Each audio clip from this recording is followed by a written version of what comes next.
Kinengkoy ka ng buong hip-hop, sa pagiging baduy ka nakilala.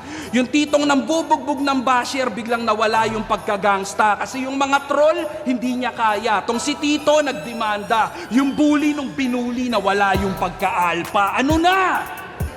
Bait-baitan, bigla. Para yung pang-hate sa kanya, tuluyan ng magkatuldok. Focus na daw sa healthy lifestyle at sa workout, nagpakasubsob. Pansin nyo bang pumayat pero di lumiliit yung stomach ni Bugok? Mahirap na yan tunawin, masyado ka ng maraming nilunok.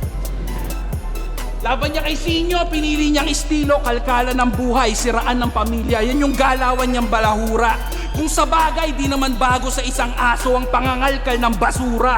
Nagpatupad ng rule na bawal mandamay, pero ginagawa mo din, nak ng puta si Bantay, kumain na naman ng suka. Tangina pulo, FRBL Motus. Ilan lang yan sa mga puno na pinagkuwanan niya ng mga bungang pwedeng maluklok. At nung pinanik niya na yung puno mo, ilan lang yung napitas niya doon mula sa tuktok.